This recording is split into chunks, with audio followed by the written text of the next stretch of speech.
Keaton looking so well. Right, let's talk Eurovision for a moment, shall we? More details have been announced today for EuroFestival. It's a series of big public events which will be taking place in Liverpool in the run-up to the Eurovision Song Contest, which of course is in May. The 24 commissions will in fact run for the first 2 weeks at the start of the month, leading up to the grand final. And many of them are in collaboration with Ukrainian organisations and artists. So let's get more from our Eurovision reporter, Katie Walderman. Epic, engaging and euphoric.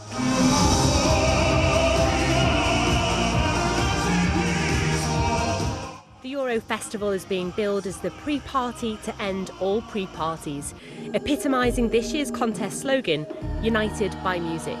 It's 24 commissions over 2 weeks, been in every street, every corner of this city. Whether you want to laugh or you want to kind of think more, you need to be in Liverpool during those 2 weeks, whether you love or don't love Eurovision. Who wouldn't like Eurovision? Might be some people out there. Some of those projects we've already heard about, like the huge underwater parade kick-starting the celebrations. We're doing a big parade street party, led by a yellow and blue submarine. It's so much fun. I mean, whenever something like this comes to Liverpool, it's massively exciting and I love the spirit. Everyone just gets on board. There's also simultaneous raves in Liverpool and Ukraine, and the English National Opera performing Eurovision hits.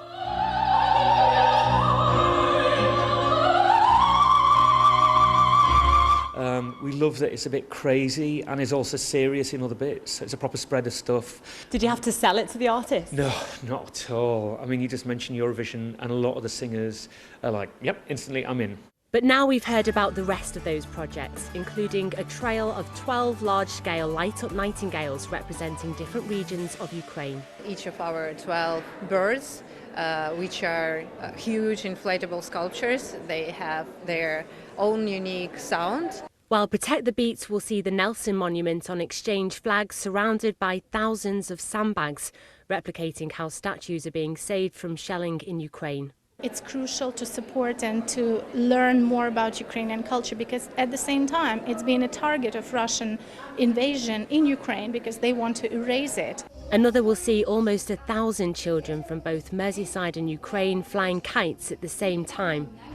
There'll also be a 3-day Eurocamp festival in Shabas Park, featuring drag acts and dance-offs, carnival and cabaret. None of this is a requirement of host cities, but it's something Liverpool promised when they were bidding to represent Ukraine. So when they presented me with the sort of concept ideas, I thought, oh my goodness, are they really going to be able to pull this off? But it has come on leaps and bounds, and it just goes to show the scale of the ambition that this city has given to hosting the Eurovision Song Contest. You don't get a chance to do Eurovision very often. We're just completely going for it. But with just over a month to go till the Eurovision bandwagon rolls into town, the pressure's now on to pull it off in time. Katie Walderman, BBC North West Tonight, Liverpool.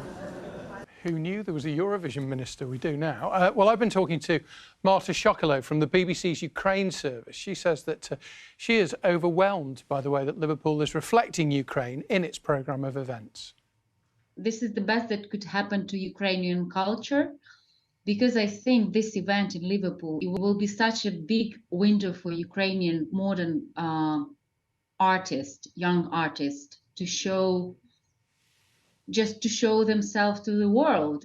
How are your friends, how are your family in Ukraine at the moment, Marta? Well, actually, I would say, although war is sort of ongoing and we can't see an end to it, but people are getting, in a way, the feel is that people are more and more positive about the future. And I've heard from many of my friends who are living abroad, like myself, some of them are planning to come back home, as they say it's really hard to see the end of this, but we want to go back home and we want to be at home.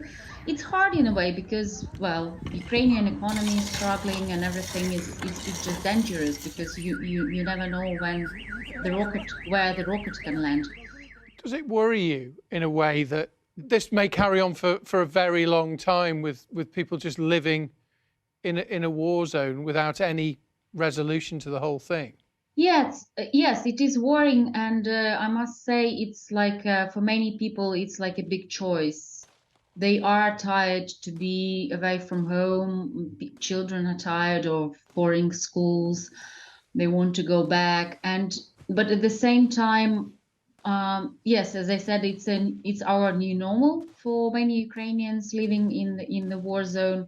Do you think, Marta, that people in Ukraine will come to realise in May what's being done in Liverpool, in their, not just in their name, but also in their honour? As we come closer to the event, I think people will be very interested in what's going on in Liverpool, and maybe many Ukrainians will be able to attend because there are many Ukrainians now in UK. And you always need to look for positives, even in negatives. So I think it's a big positive for our culture to be presented in UK and for the whole world. Thank you for talking to us. We wish you well. Thank you. Thank you. That was Marta Shokolo from the BBC's Ukraine